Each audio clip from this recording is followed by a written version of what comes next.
നിങ്ങളെ വെറുക്കുന്നവരെ ഒരിക്കലും നിങ്ങൾ വെറുക്കരുത്. പകരം അവരെ ബഹുമാനിക്കുക. കാരണം നിങ്ങൾ അവരെക്കാൾ മികച്ചതാണെന്ന് ഏറ്റവും കൂടുതൽ ചിന്തിച്ചുകൊണ്ടിരിക്കുന്നത് അവരാണ്. ആദ്യ വിജയത്തിന് ശേഷം നിങ്ങൾ വിശ്രമിക്കരുത്. കാരണം അടുത്ത തവണ നിങ്ങൾ പരാജയപ്പെട്ടാൽ ആദ്യ വിജയം വെറും ഭാഗ്യം മാത്രമായിരിക്കുമെന്ന് മറ്റുള്ളവർ പറയും. നിങ്ങളുടെ സന്തോഷത്തിന് നിങ്ങൾ ഉത്തരവാദിയാണ്. മറ്റുള്ളവർ നിങ്ങളെ സന്തോഷിപ്പിക്കും എന്ന് നിങ്ങൾ പ്രതീക്ഷിക്കുന്നുവെങ്കിൽ നിങ്ങൾ എല്ലായ്പ്പോഴും നിരാശരാകും. ഒരു തെറ്റ് കണ്ടാൽ അത് ചൂണ്ടിക്കാണിക്കാതെ അടിമയായിട്ട് ജീവിക്കുന്നതിനേക്കാൾ നല്ലത് അത് ചൂണ്ടിക്കാണിച്ച് ശത്രുവായി ജീവിക്കുന്നതാണ്.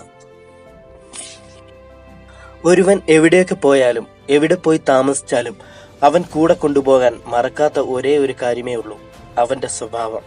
വിഡ്ഢികളോട് ഒരിക്കലും തർക്കിക്കാൻ നിൽക്കരുത്. കാരണം ഒന്നുകിൽ നമ്മൾ വിഡ്ഢിയാകേണ്ടി വരും, അല്ലെങ്കിൽ അവരുടെ നിലയിലേക്ക് താഴേണ്ടി വരും.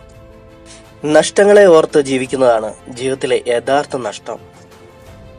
സ്നേഹമാണെങ്കിലും ബഹുമാനമാണെങ്കിലും സൗഹൃദമാണെങ്കിലും ആരിൽ നിന്നും പിടിച്ചു വാങ്ങുമ്പോഴല്ല, അവർ അറിഞ്ഞു നൽകുമ്പോഴാണ് മനോഹരമാകുന്നത്. ഒരാളെയും മറ്റുള്ളവരുടെ മുന്നിൽ വച്ച് തല താഴ്ത്തി സംസാരിക്കരുത്. ചിലപ്പോൾ ആ മുറിവ് ഉണക്കാനോ ഒന്ന് ക്ഷമ പറയാനോ പിന്നീട് ഒരു അവസരം പോലും ജീവിതത്തിൽ കിട്ടിയെന്ന് വരില്ല. ചിലർക്ക് പകരമായി നമുക്ക് വേറെ ആരെയും കണ്ടെത്താനാവില്ല. അത് സൗഹൃദങ്ങളിലായാലും ജീവിതത്തിലായാലും. ഈ ലോകത്ത് ആർക്കും ആരെയും കുറ്റം പറയാൻ അവകാശമില്ല. കാരണം എല്ലാം തികഞ്ഞവരായി ആരുമില്ല. എല്ലാം നഷ്ടപ്പെട്ടതിന് ശേഷവും നിങ്ങളിൽ എന്തെങ്കിലുമൊക്കെ ചെയ്യാനുള്ള ധൈര്യം ബാക്കി നിൽക്കുന്നുണ്ടെങ്കിൽ മനസ്സിലാക്കുക, നിങ്ങൾക്ക് ഒന്നും നഷ്ടപ്പെട്ടിട്ടില്ല.